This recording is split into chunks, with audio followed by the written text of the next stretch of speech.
right, so today I want to talk about how do you do cash flowing deals in Washington, D.C. So in this D.C. DMV market, it's a pretty expensive market.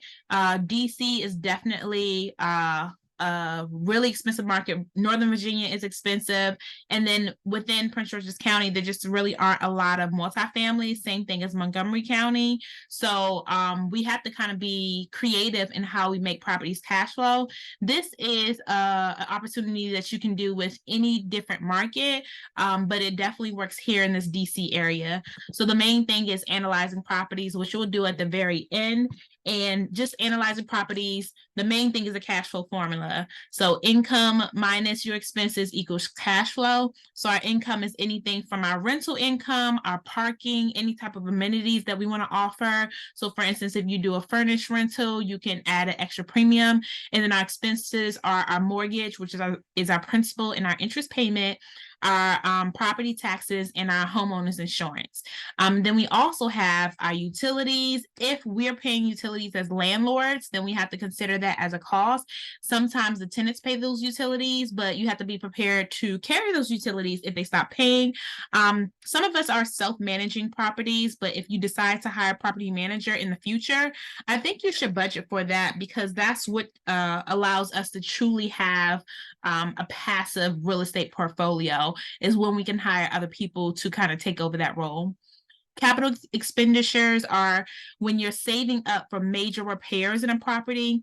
So for instance, I may want to get the roof replaced at some point, or I know that in a couple of years, the water heater needs to be replaced or the HVAC needs to be updated.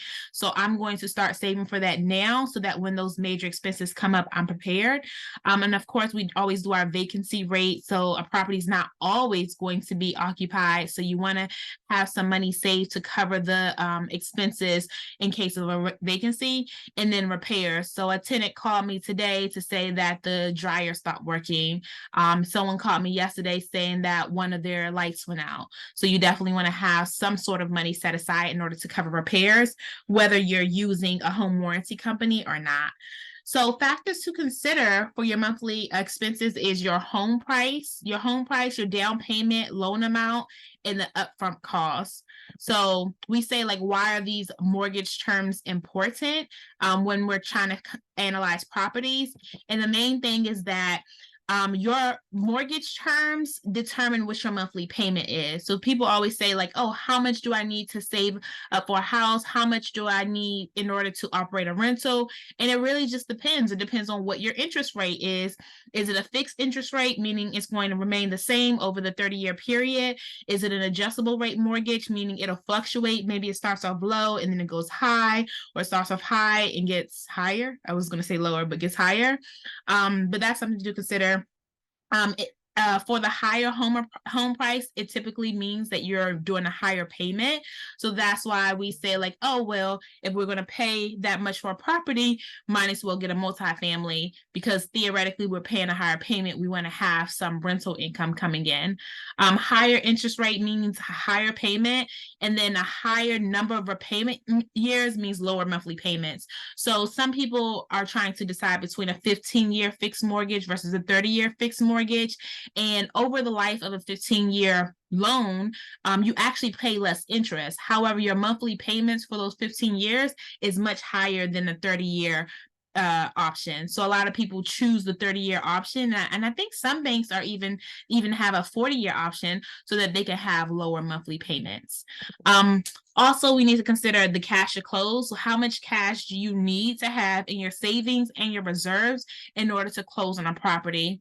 So whenever you're about to purchase a property, they're going to look at you're going to get an estimate of what your loan will cost, right? And they're going to tell you everything from how much the loan amount is, right? So, and that is the percentage of the home sale price minus your down payment. That's how much you're getting a loan for. So there are some programs that will allow you to do 100% financing. So reach out to me because I have some lenders who do that if you're going to live in a property. What your interest rate is, and then what the estimated estimate principal and interest is based upon the loan amount and your interest rate in the 30-year term. There's other costs you need to consider. So a lot of people say like, oh yeah, I think I have money to buy a property, but I don't know how much I need. And it really depends. So you need your down payment. Your down payment is going to vary based on whether you're doing an FHA loan, which is 3.5% down. Some conventional loans allow you to put 3% down, 5% down. For me, because I have so many properties, I have to put down 20 to 25% for any property that I'm not going to live in. So you have to consider that. You have to save enough for your transfer taxes and recording fees. Sometimes if you're working with a realtor, you can try to have them sneak in the contract that the seller pays that. So pay close attention when you're writing an offer, because you want the seller to pay for that cost. Now the seller may say no, and you may say, you know what, that's okay. I don't mind paying a couple of extra $1,000s to get this property because it's a great deal. Your closing costs. So people don't necessarily realize what we mean when we say closing costs. And typically we say 6% of the purchase price. And that's really just an estimate. A part of your closing costs are your prepaid. So you're going to pay a year of property taxes upfront, a year of homeowners insurance upfront. And then if you put down less than 20%, you're going to pay a year of mortgage insurance upfront as well. So that is a part of your closing costs. In addition to your closing costs, you have your loan costs. So your lender has to get paid. They get paid an origination fee. So basically starting a loan, there's a fee for that. You may pay points. So a lot of people pay points in order to buy down their interest rate. And you can also petition the seller to give you some sort of seller concessions to go towards points so that you can reduce your interest rate. There's an application fee, and then there's an underwriting department. So the underwriters have to get paid as well to make sure it's a good property. And in addition to that, there's other services in your home inspection costs. In your closing costs. So your home inspection is money that comes out of pocket. That can be anywhere from $500 to $800. You're going to have to get an appraisal for the property because your lender wants to make sure it's worth what you're buying it for. The title company is the organization or the attorney that goes and does research on the history of ownership of the property. And they're also going to get some sort of title policy. And it's kind of like an assurance for the lender to say that, hey, if in the future someone comes and lays claim to this property, we've done the research to say that no one should do that. So we're going to give you insurance to protect you in that case. So that's your title insurance policy. That's typically for the lender, but you as a homeowner can get your own policy as well through the title company. And I definitely suggest you do that. Appraisal on there twice. And then your credit report. So whenever you're applying for a loan, you're definitely getting your credit run, and those costs come out of your actual cash to close. So I wanted to take a look at two different properties today in DC and kind of compare them. Like if we're looking at room rentals versus a 4-unit rental. So we have this off-market property. I think it's available for realtors to see, but it's an off-market property. Redfin, of course, estimates it's worth $530,000. It's listed as 4 bedrooms, 3 bathrooms. However, I know that the owner added value by adding a 4th bathroom so that every room has its own bathroom. So now we're going to consider the idea of taking this single family house and turning it into a room rental situation so you can maximize the income. Why would we do that? And what is the purpose of that? So once we add the 4th bathroom, ideally, what you can do now is you can rent each room for more because everyone has their own bathroom. So that means higher rents. It's clear cleaning responsibilities instead of having 2 or 3 people sharing one bathroom and not knowing, oh, wait, who's responsible for cleaning? You know that each bathroom belongs to a room. And that helps you with the security deposit because when you have a security deposit, you know exactly who's responsible for any damage in the bathroom and a bedroom based on who it was leased out to. So the common areas still kind of up in the air, but when it comes to the room and the bathroom, you know exactly whose responsibility that is. So if we take a look at Rentability for this property, this 4-bedroom property, we're seeing that the average rents are around $3,000, right? So that's great. You rent the whole house, you can rent the whole house out for $3,000. Now let's take a look at some of the rental comps. So I use June Homes and I also use Roomies because these are 2 sites where people list their properties for rent. So I wanted to take a look at how much these room rentals are averaging out. So June Homes had room rentals in this same area, in between $775 and $825 a month, and then they charge an extra $119 a month, and that they call that like their amenities fee or their furnishing fees. So that helps to pay for when they furnish the property. If they have, sometimes they'll have like dishes in the property or utensils and things like that. So we're just taking a look at that. Then we're up to $3,500 every single month. Taking a look at roomies as well. So I looked at this 775 plus, or maybe this, where's like what 894 from? But just taking the average of that, we're looking at $3,500 a month. If we're looking at roomies, some of the individual rooms had private bathrooms, and they were at the higher end, $1,290. And like I said, this property, it has 4 bedrooms and 4 bathrooms. So theoretically, everyone has their own bathrooms. So it's possible that you could get this $1,290. If you got this $1,290, then you're looking at $5,000 a month on this one house, that if you rent it out to a one person or like a whole family, you will be getting $3,000. So automatically, just by estimating these costs based on how much other room rentals are going for in the area, you can see that you're making anywhere from $500 to $2,000 more by doing the individual room rentals.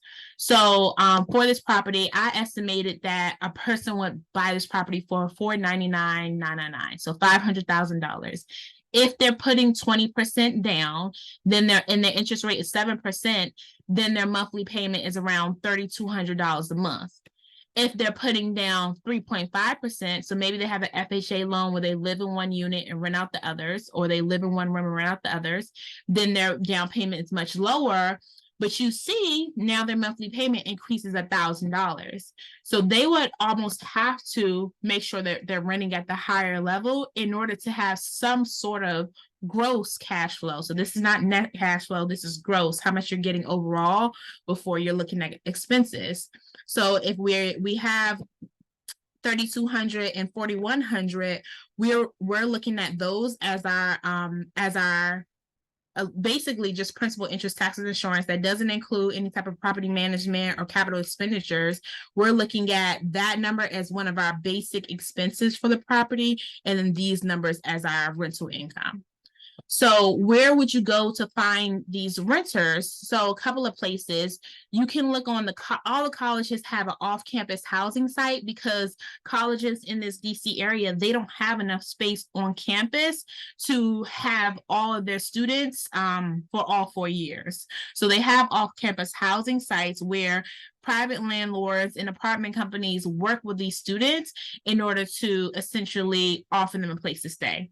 You can also try the Roomies website. I think it's roomies.com, Craigslist, Facebook Marketplace, Furnish Finders, and then you can reach out directly to travel nurse companies in order to see if there's anyone interested in renting out a room.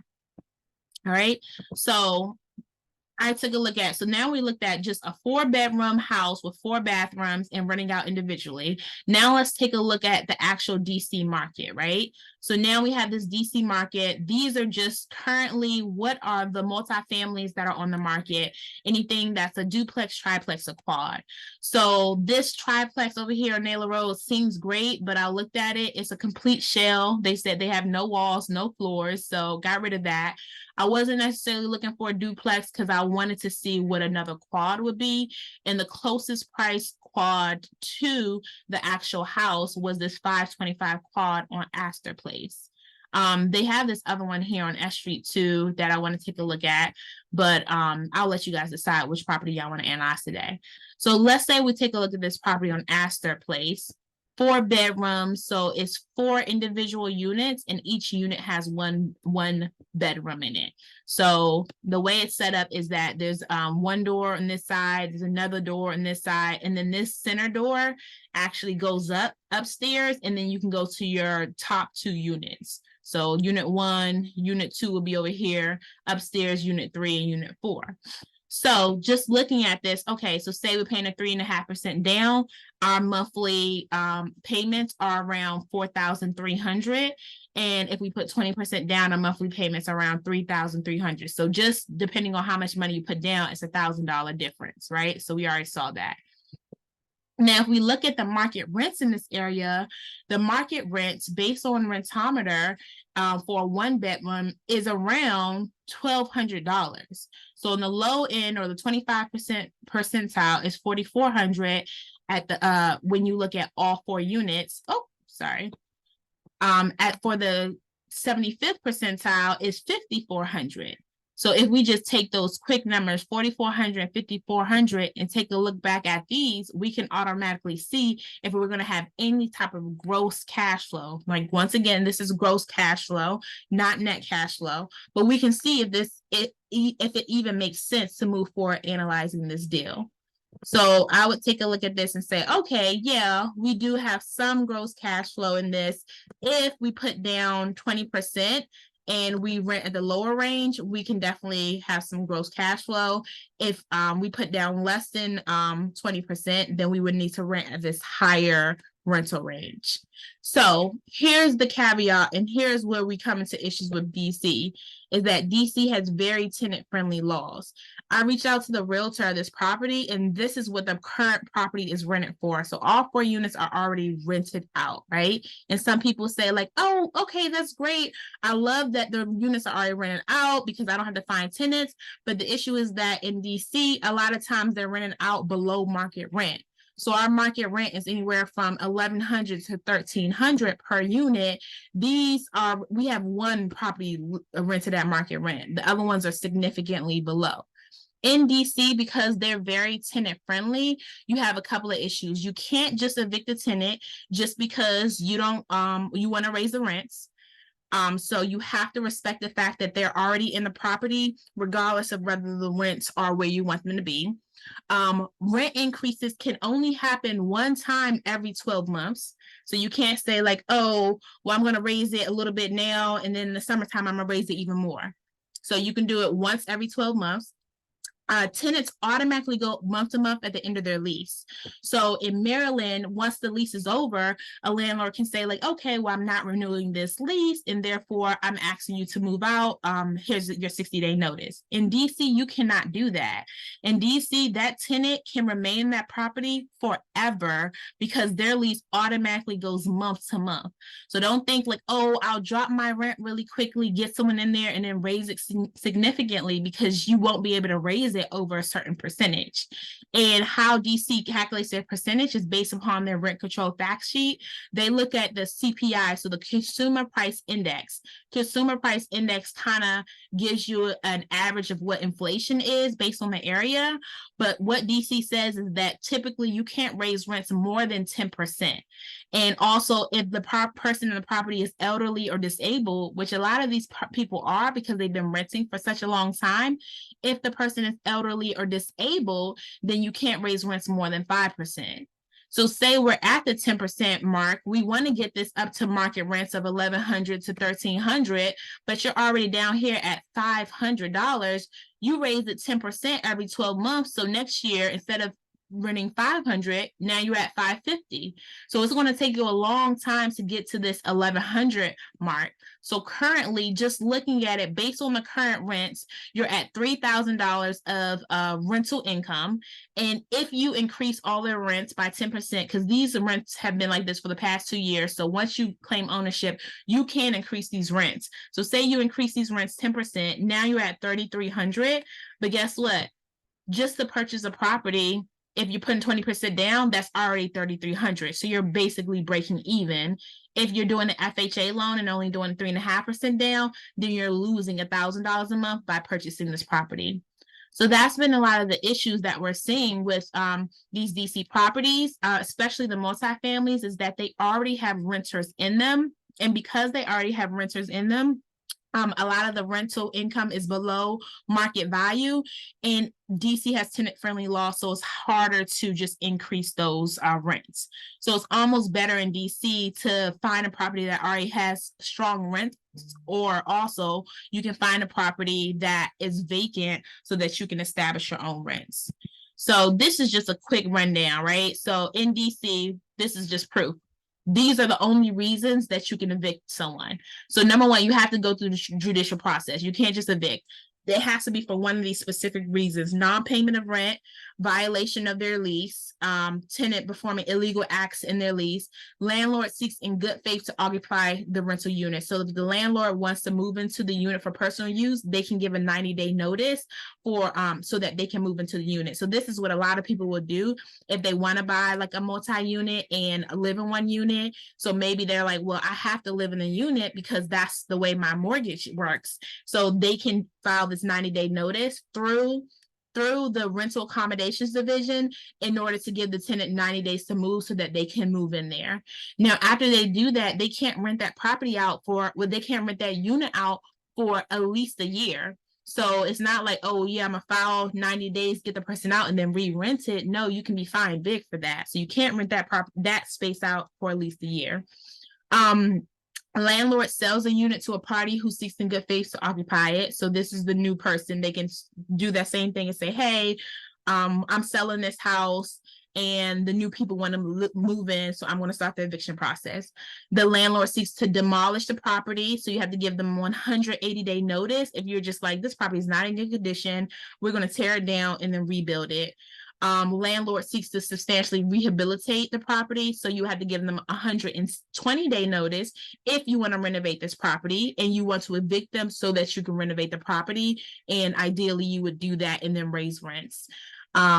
And then landlord seeks to discontinue rental unit for housing and occupancy. So if you're just like, I'm no longer going to use this property as a rental property, you can give them 180-day notice to move through the rental accommodations division. So you have to be registered with them in order to kind of start the eviction process. So that's a 180-day notice through that department. And once again, once you do that for another year, you can't rent out the property. So you can't use that as a way to get them out and then turn around and rent it back out, because that's going to there's going to be a lot of fines. And then also some landlords want to do like renovations such as dividing the property into a condominium or a co-op. So once again, in DC, you have to go through some judicial process in order to evict tenants. And DC laws are very tenant friendly, so it's not as easy. So here's what I've seen is that in DC, a lot of people choose single families over multifamilies in DC. And here's a couple of reasons why. So we already took a look at just some of these properties in DC. Multifamilies are more expensive. So just below 600,000 currently on the market, there are 1, 2, 3, 4, 5 properties. And this property don't really count because it's a shell. So it's not a real multifamily. Some of these we'll have to check to see if they're real multifamilies, right?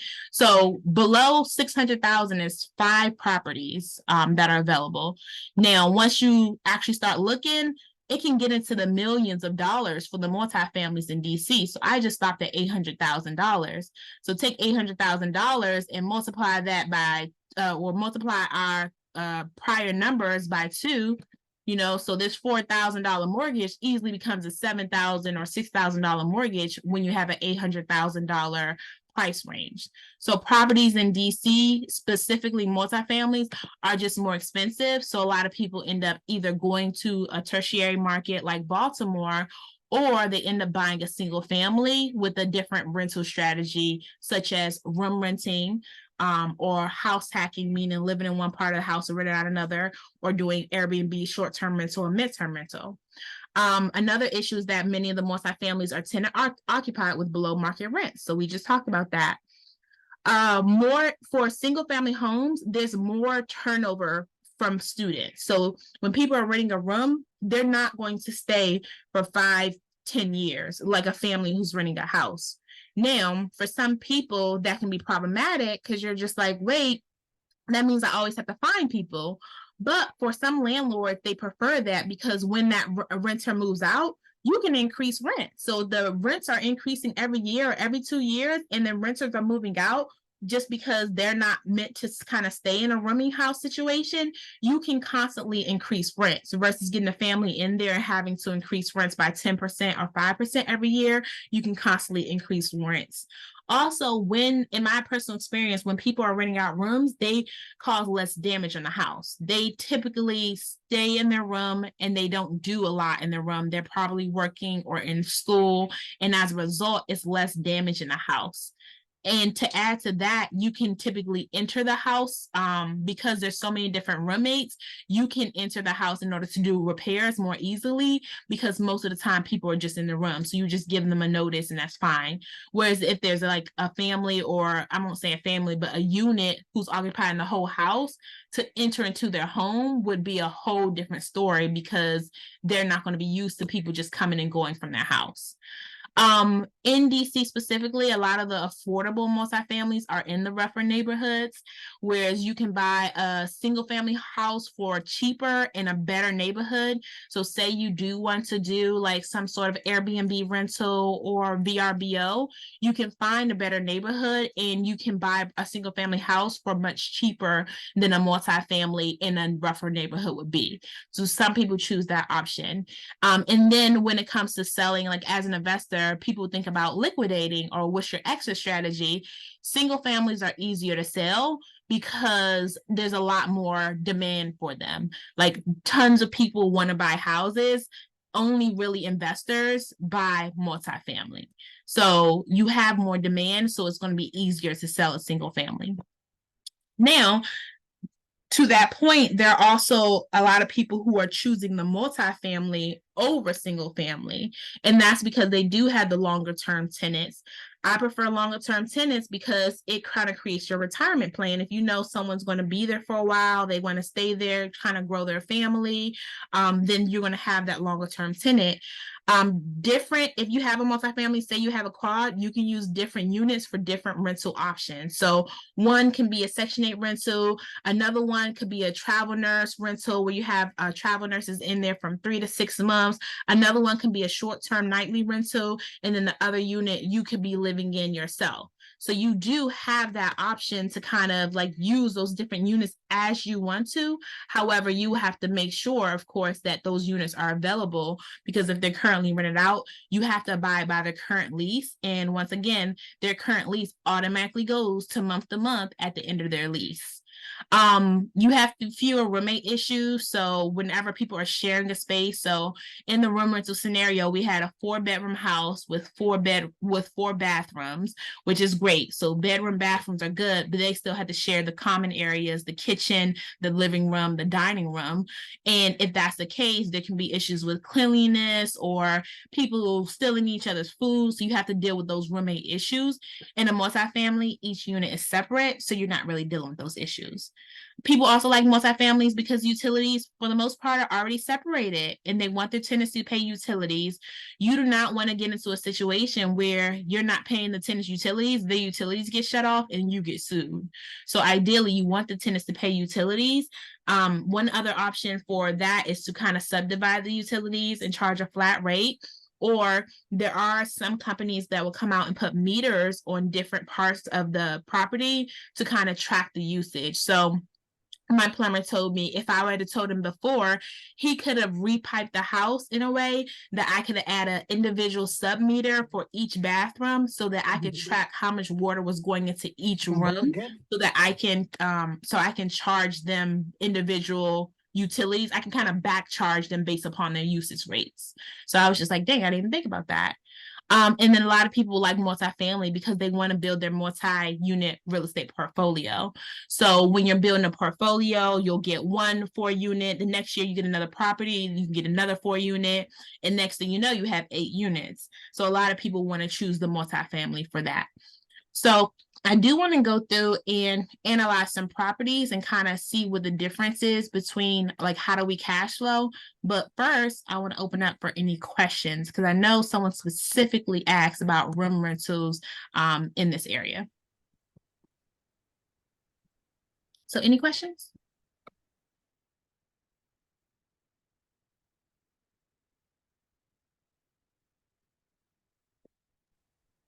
Okay.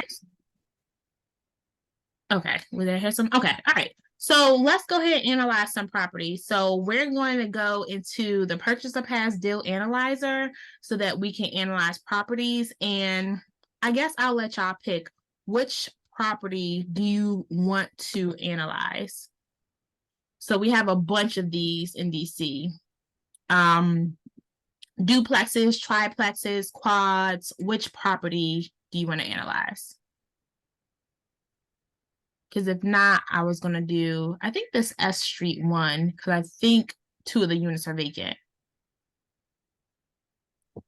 All right, so let's see if we can do that. All right, so I'm going to stop sharing really quickly, and then I'm going to reshare so you guys can see the purchase of past deal analyzer.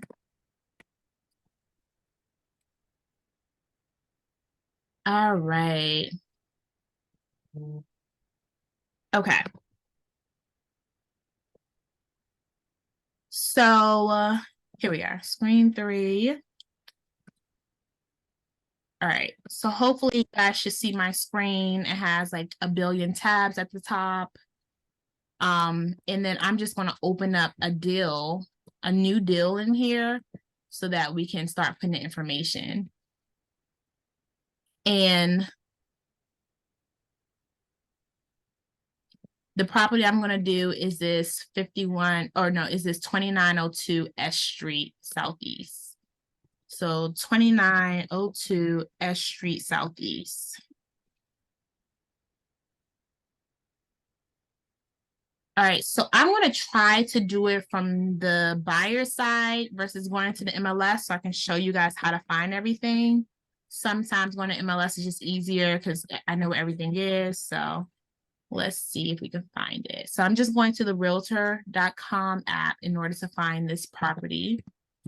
All right, I'm going to copy and paste this listing URL in here. Oh, where'd it go? Okay. Okay, so this is saying that it's a multifamily. Let me see if it has any information publicly available. So incredible home ownership or investor opportunity, 45K price reduction, hurry now. So it's saying that the new price is this. 2 of the units were previously rented. That's what made me think that 2 of the units are now vacant. With a solid income potential. So the estimated annual income is 27,000. So 1,400 monthly for the top unit, 850 for the lower level. Okay, so let's take a look at this. So now we know that this is actually 3 bedrooms. So see, it's hard to tell in here because it doesn't say it's a triplex. Oh, it says 3 unit right here in the property details. So I'll go ahead and put in the purchase of pass that this is 3 bedrooms. I'm just going to assume 3 bathrooms, that each unit has a bathroom. And I'm going to say it's 3 units. Square footage, not always important, but just get information for the future. So this square footage is 1988. Asking price, they're asking $435 for this property. Appraised value, we don't have that information yet. We don't know debt because it kind of depends on what loan you get. If you get a 100% down payment loan, then your current debt would be $435. If you get 3% down or 20% down, then that'll change your actual loan amount. And the current value, we don't know what the current value is. We're assuming that it's worth is $435. So you all put your agent and your lender's information in here and any notes you have about the property. So you guys want me to zoom in? Okay, try to zoom. Okay, let's see if you guys can see a little bit better if I zoom in. Okay, tell me if this is better, if you guys can see everything a little bit better. All right, so once we go down, so for the notes, I am going to put in here a little bit about, oh yeah, see how it's real small now. I'm going to put in here that they have an estimated annual rental income, and I'm just going to put like what the realtor or the seller thinks that the property can be rented for, just so I can kind of have those notes. So investment price is a home price, which is $435. Down payment. So a lot of people will be using an FHA loan to purchase their property, which is 3.5%. That's $15,000 out of pocket. So if you're thinking like, oh, well, how much do I need to save? Automatically, you're saving $15,000. That's just for your down payment, right? So that's based on you putting down 3.5%. Loan type, lender notes. So your lender may say like, hey, you can do a 2-1 buy down, right? If the seller pays concessions, right? So 2-1 buy down would mean that your interest rate, instead of being 7%, throughout your first year, your interest rate would be 2% off, so it'll be 5%. Your second year interest rate would be 1% off, so that'll be 6%. And then your third year, it'll go back to 7 year, and then it'll be 7% for the next 30 years or for the next 27 years. So you have that 2-1 buy down, or your lender may say, like, apply for this grant. You can get this grant with this house because it's located in this area, or to maybe consider HPAP or something like that. So definitely take note of what your lender tells you, because that can be useful information. Once again, the term of the loan typically is 30 years, but some lenders have 40-year options, and then some lenders have the 15-year option. I prefer a 30-year option with no prepayment penalty, meaning that I can pay it off in 15 years if I want to, but I'm not married to having to pay it off in 15 years. Like if times get hard, I don't have to make extra payment or higher payments. Closing costs, we estimated 6%. Sometimes the seller will pay a portion of that. And then sometimes these closing costs are lower. The closing cost really depends on like your actual information, right? So we talked about some of these prepaids for the closing costs. Let me go back real quick. So your closing costs depends on these things. So your down payment, it depends on, let me open this up. It depends on your down payment, transfer taxes, how much your prepaid is. So how much are your property taxes, home insurance, and things like that. All right. So let's see. So closing costs, we're estimating $25,000 for closing costs. And like I said, now add that to the $15,000. So now how much do we need for this property? Let me do some math. We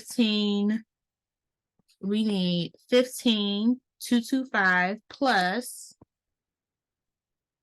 25,187. So now you need to have saved $40,000 to purchase this property in DC. And that's just because it's so expensive at $435. And meanwhile, it's not even that expensive because there were properties that were more expensive than this.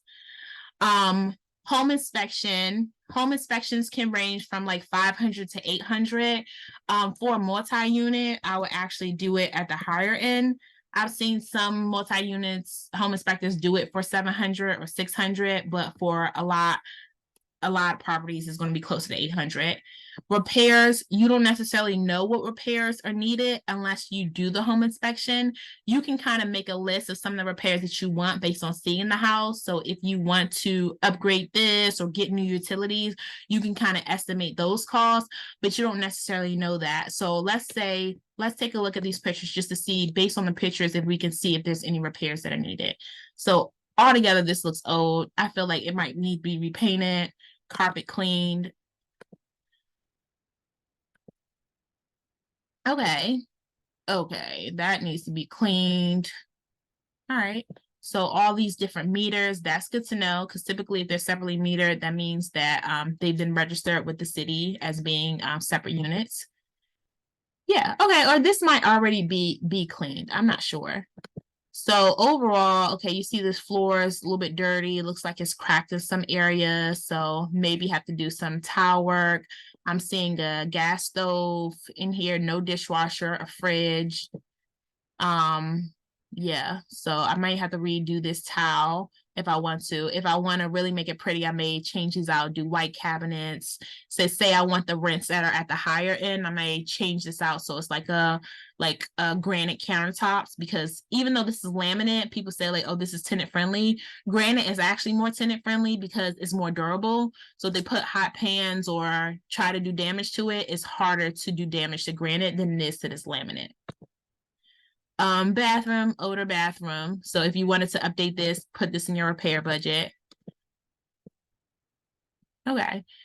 Yeah, so overall, let's go through these. Probably, I don't know if they're going to leave this stuff here, but clean it out or hire someone to clean it out. Okay, so this unit definitely needs to be repainted. So some of the units are in decent condition and it's looking like other units need work. So easily, I'm just estimating $15,000 just for this unit, just to repaint, go through, do repairs. It might need a new toilet, may need new flooring. If you just want to update it, I'm just estimating this. Okay. All right. So yeah, so let's just go through and estimate our repairs, or instead of saying repairs, I'll say repairs are 10,000. I'll just say updates are 50 or 5,000. So we'll make it pretty, but the main thing is making sure it can be rented out. So now, how much money do we need? We need $56,000. That's just to purchase this property. And that includes all of our upfront costs. Only cost is not included in here is the appraisal. So I'll actually just add this in here under home inspection. So we have our appraisal and home inspection, and these are your upfront costs. All right, so now we have this property tax override. So in DC, we can go to the property tax site. So I'm just doing a Google search for DC property taxes. Sometimes it actually has it listed on here. So let me see if they already listed it on here. Okay, I don't see it here. Okay, it's included in here as an estimate, but I don't actually see the property taxes. So some sites actually show it and other sites don't. Okay, so yeah, so let's go and see what our property taxes are. So I'm just searching again, DC property taxes.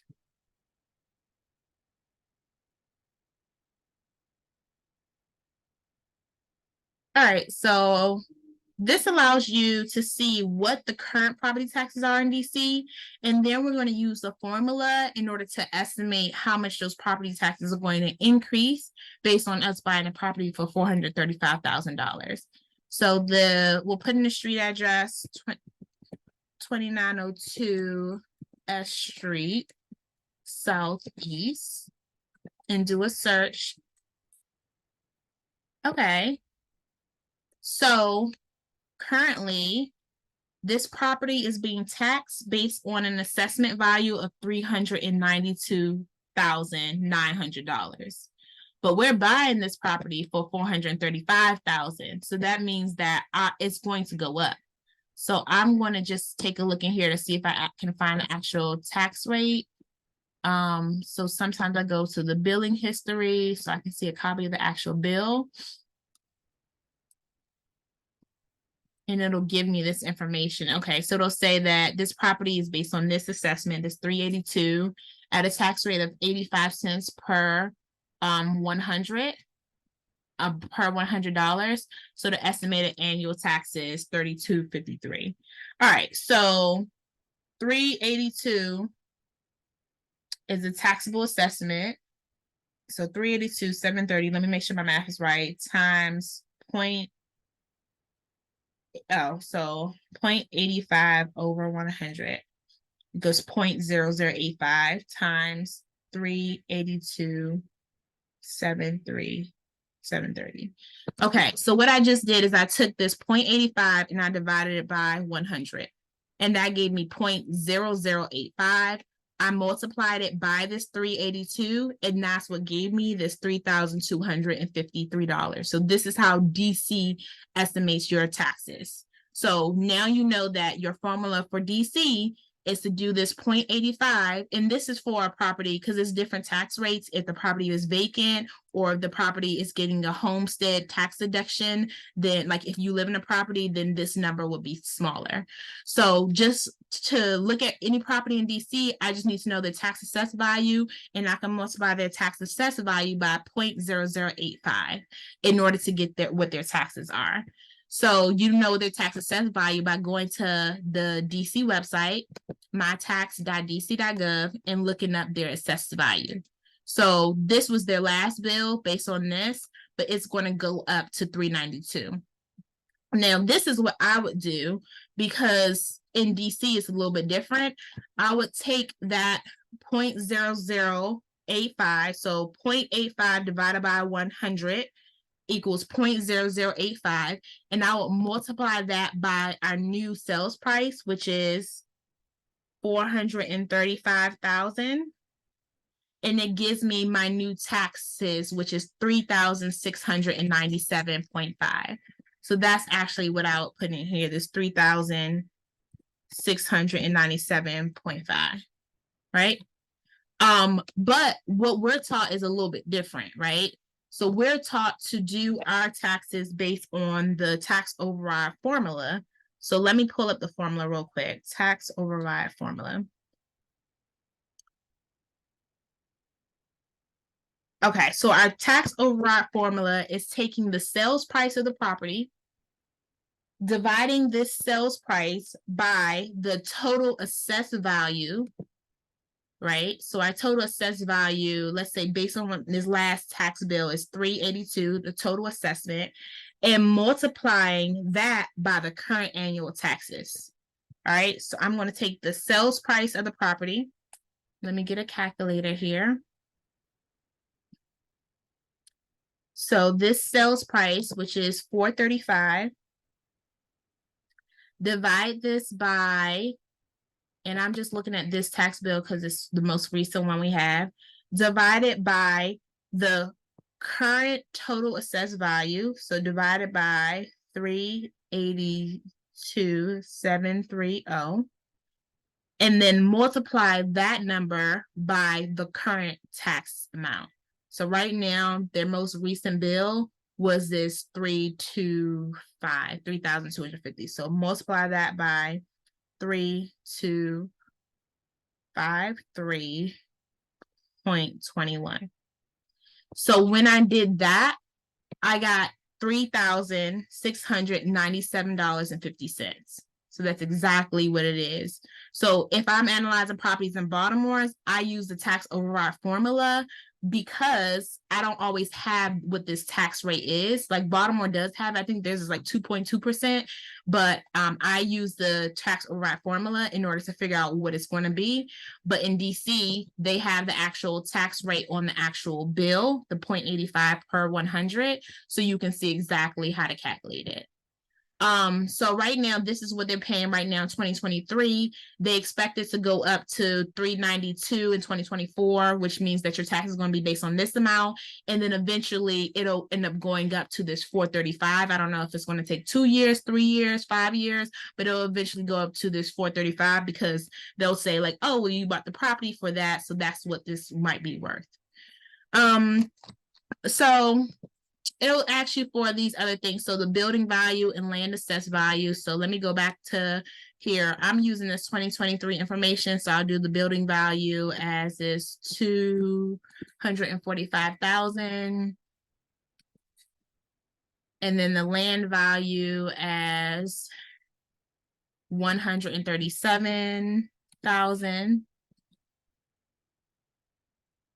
And it'll automatically calculate this stuff for me. My assessment percentage is the 0.0085. That's what I normally do, right? 0.85%. And that's just based on me knowing what this is because I looked at the property tax bill, right? And so when I put in that 0.85, it gave me this exact number, this 3,253. So it'll get automatically populates this. So property tax rate not required, but that is that same 0.85, but it may change, for instance, if you're doing a homestead deduction. And then anything that's in gray, you don't really have to worry about. So once you buy this property, this is another tax thing, is that you get to depreciate $10,000 against the property every single year, right? And you get to depreciate this because real estate is automatically assumed to lose value every year. So the depreciation is actually based on the building value. So they're assuming that as the time goes on, the building gets older. So when people say like, oh, well, I was able to take money off my taxes by buying real estate, this is what they're talking about. So I'm taking 10,000 on this. If I have 10 of these properties, then I can take 10,000 times 10 properties. I can take $100,000 and write off $100,000 against my income. So if I'm making $100,000 and I'm deducting $100,000, that's when they say like, that's that Donald Trump phrase. It's like, I don't pay any taxes. This is how they're doing it. They're able to depreciate it. But a lot of people don't look at depreciation as a way of making money, but that's just another way. So your cash flow is one, your house appreciating in value is another, but then being able to depreciate and saving your taxes is one as well. All right, so let's get to income. So now we know this is the 3-unit property, owner occupied for, let's just say 1 year, and then we're going to move out. So the first unit, we're going to rent out the first unit. So I'm going to pull out rentometer. So remember, we couldn't do this for the other property because it was already rented out at like 500, 600, something like that. But for this one, we could possibly do it. So I'm going to pull out rentometer in order to figure out what the rentometer is going to be. So 2902 S Street Southeast. And I'm just going to look at 1 bedrooms for rent. And I'm just looking at the past 3 months. So let me analyze these, okay? So automatically we see that our average or our median is $1,300, right? Our average is almost $1,400. At the low end, you're looking at $1,200. At the high end, you're looking at $1,500, right? And this is based on other properties that are in the same vicinity, and they're looking at things like, is it a 1 bedroom? What's the building type? Is it a duplex? Is it an apartment? So what they're looking at these properties that are in this area and what they're renting for. And that's how they're coming up with this distribution of how they're rented out. So if I just take this average of 1,300 and put this into my 3 units, 1,300, 1,300, 1,300, then I have an estimate on how much I can rent the property for. Now, it could be closer to 1,400. I could try to Airbnb one unit and also get even more money. I could try to do the travel nurse thing and furnish it and so rent it for more. So you have options, right? That goes back to how do we make money in DC, considering that properties are so expensive. So just doing that, I'm gonna just go ahead and save this so that I know it's gonna save. Sometimes this thing don't save. Oh, okay. So just doing that, once I save it, it's already telling me I have a negative cash on cash return, negative cash flow. So I already know off the break, I'm gonna have to increase my rents in order to make this work. So when I'm looking at this, I'm thinking like, okay, is this an area where I can Airbnb one of the units? Because I have to make more money. I'm losing $570 every single month. So I need to find a way to make more money. All right. So I'll look at the retirement. I'm like, okay, so my average is around 1,400. Let's see if I add to 1,400, if that'll change some things. But then what condition does the property need to be for it to be 1,400? That may mean I need to really do some updates on a property. So I'll go ahead and change this to 1,400. And I say, okay, I'm still losing money, but I'm losing $360. Right. So off the break, you already know like this is not necessarily a good deal. So we didn't even put in our expenses yet, right? Ideally, you want your tenants to pay for your expenses, so you're not paying for water and electricity. If you have 4 or more units, you do have to pay for trash. This is a 3 unit, so I think you're fine, but I got to double check that. But let's say you have to pay for trash. Maybe you call Tinley Town Trash and say, hey, I have a triplex or a quad. Can I set up payments through you for you to come pick it up? And then they'll give you the trash cans and they'll come pick it up. So that's just one of the companies in DC. Lawn care, because if it's a multi-unit, who's cutting the grass? So I probably pay $40 every other week for lawn care. So I'll say $80. Property management, are you going to manage the property or are you going to manage? Are you going to hire a property manager? You're going to manage it yourself, right? So my mom just said like, oh, she's been managing herself, right? You manage yourself. Okay, great. Now I'm only losing $120. That's great, but I want to retire at some point. So let me add in management in there. Your capital expenditures. So capital expenditures is how much you need to save up. I just renovated a whole new house. So I have brand new roof, brand new HVAC, brand new plumbing, brand new everything. So my capital expenditures, I'm not going to save that much for mine. Mine's will probably be like 3%. I don't really need that much. And everything's on warranty.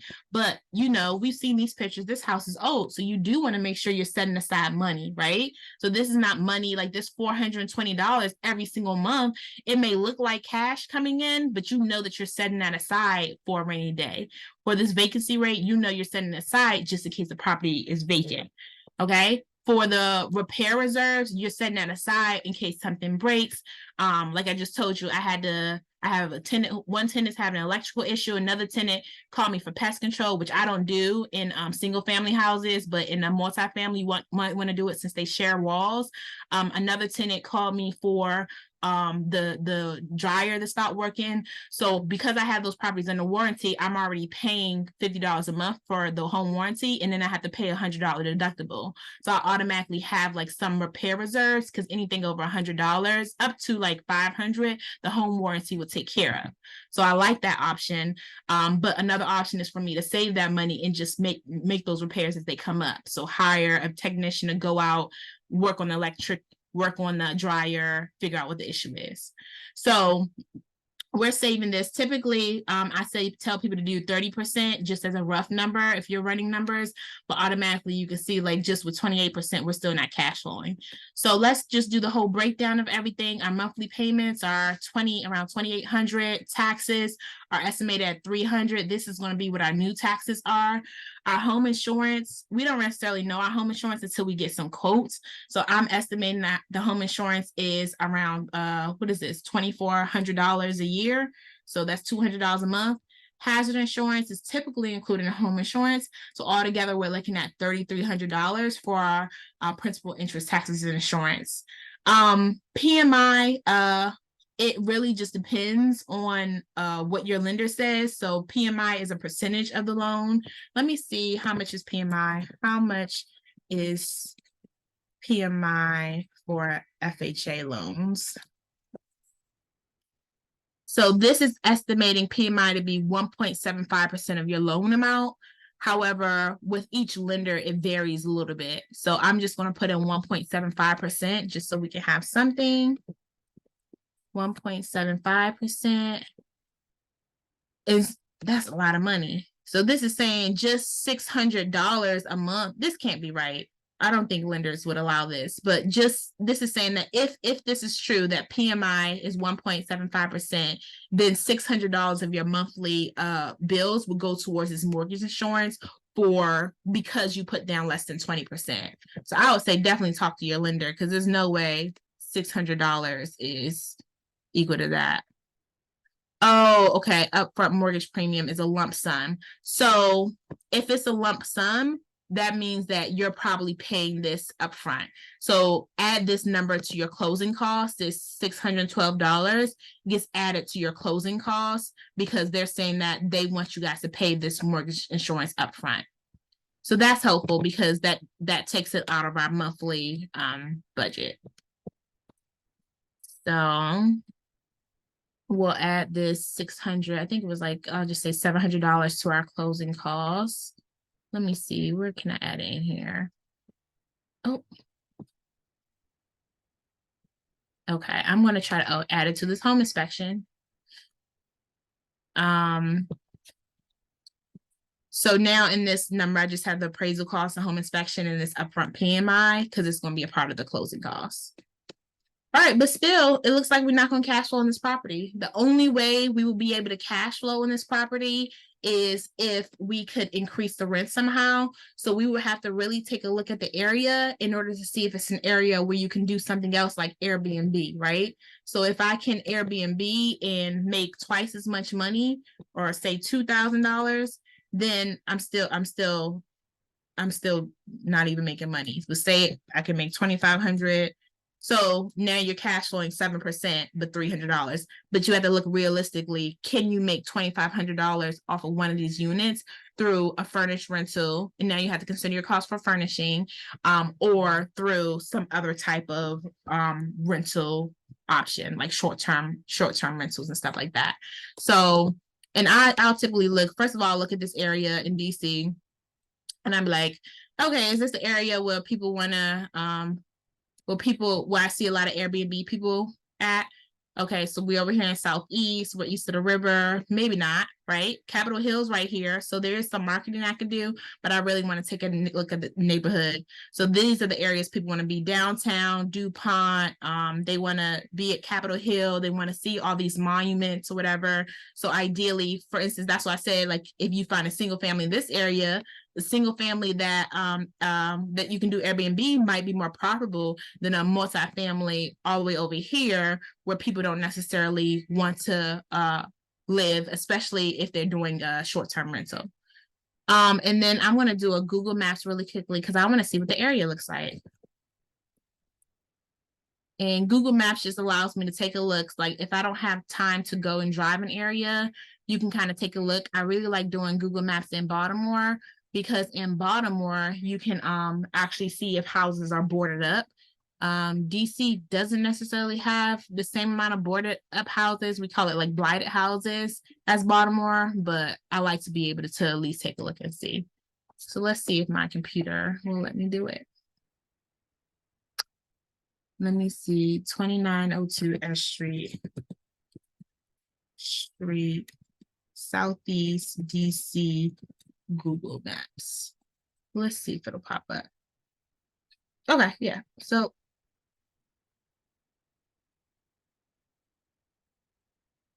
all right, so I'm looking at this area. Okay. It seems pretty residential to me right now. Oh, little apartment complex across the street. So I would actually take the extra step and start looking for how much these apartments are renting for. I would see if I could find them on apartments.com or something and see if people are leaving reviews on this.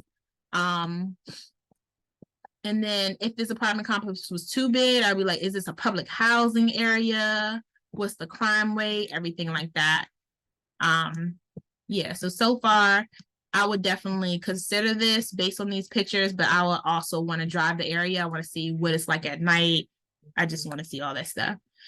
So for Airbnb in DC, so say you're living in one of the units and you're renting out the other units.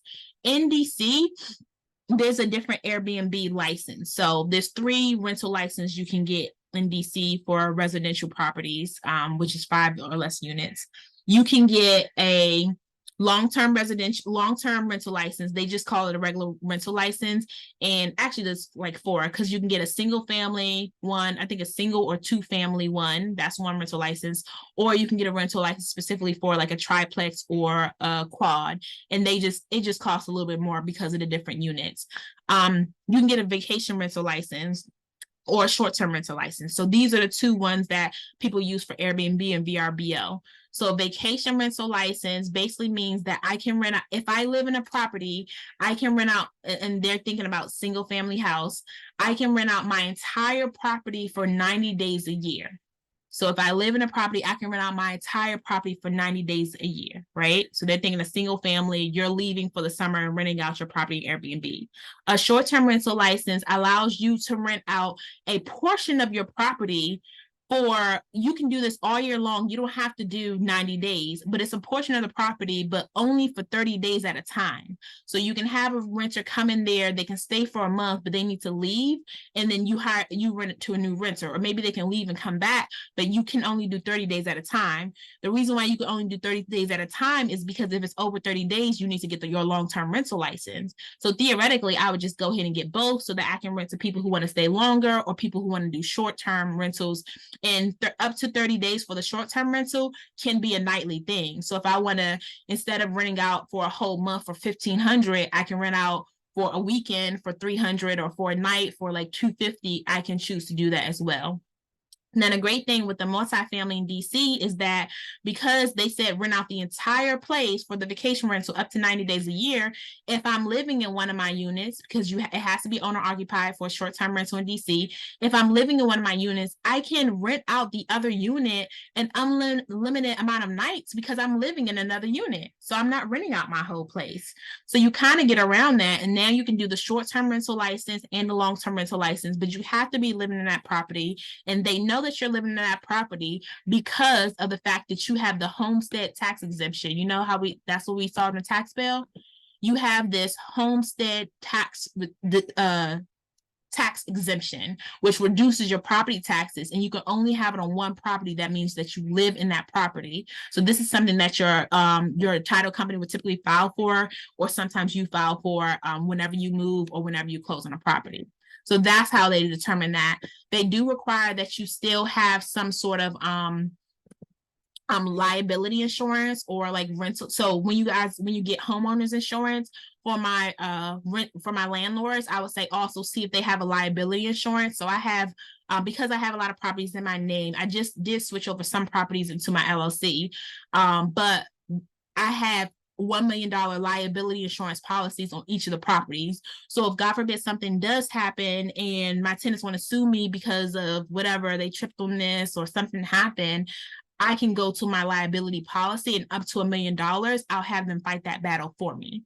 So our Airbnb or DC short-term rental license requires you to have a liability policy. I think it's only like $250,000. But let me see. DC short-term rental guide. I think it's only like $250,000. And typically that'll be like, I mean, you check with your home insurance company, but for me, it was like $50 a month or $30 a month, something like that. So DC has a whole list of rules.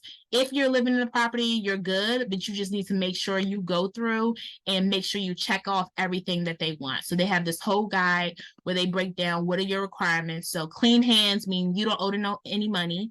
Liability insurance, minimum of $250,000. You have to show proof of that. If you're in a condo or some HOA, you have to get permission to be able to do short-term rentals. So you have to provide a letter. They have to have, the host has to have a 24-hour phone number, or they have to have a property management company that has a 24-hour number. Post your license in the property conspicuously. Of course, they're going to tax you on it. You already know that. So your short-term rental income is taxed as ordinary income. So that's another reason why sometimes people prefer the long-term rental income, because it's going to add to your tax rate. So you're getting taxed at your regular tax rate versus the lower, like 15% tax rate for rental incomes. Keep a history of your booking, and investment properties or properties owned by corporations are not an option. So for instance, I had my client, she was in a DMV group too. She bought a duplex in DC not last year, in February. And she was just like, oh, I want to move it to my LLC. And I'm just like, okay, well, you can't do short-term rentals anymore. So she had to kind of be strategic and say like, okay, well, maybe I'll get a trade name, so a doing business as name, versus changing it to an LLC. That way I can continue to have the option to do rentals, because I have to be the owner of this property and live in the property in order to do that. So that's something to consider as well, is that once you move a property to your LLC, how does that impact you? And then it breaks down this, exactly what I said. Short-term rental license, individual rentals are limited to 30 continuous nights. So they can do 5 nights here, 10 nights here, but they can't go over 30. And then for vacation rental license, they have exclusive use of the entire home, but that's for a total of 90 days for the entire year. These are 2 different types of rental license. So you can apply for both so that you can rent out your whole house if you want to, or you can just rent out a portion of it, whether that's a room, a basement, your primary bedroom with ensuite bathroom, your upstairs, or if you're living in one unit and renting out the other unit. All right, so we say all this to say is that this property didn't cash flow, and that's so interesting. But even at 435, this property didn't cash flow. Some of the properties are even more expensive, but they're also sometimes in more expensive areas where the rents are higher. So you really do have to analyze each of these properties in order to figure out if it'll be a good property for you. Now, what some people would say is like, okay, even though it doesn't cash flow, I need to be able to depreciate my income. This is what the really rich people do. Like, I don't mind buying a property that's just breaking even because I can depreciate this extra cost, right? I'm gonna, what is my depreciation? So me being able to depreciate that cost and not pay taxes on that money is actually saving me more money, right? So that's information you need to talk to your CPA about. So I only know it in terms of like lighter terms, but definitely talk to your CPA about that.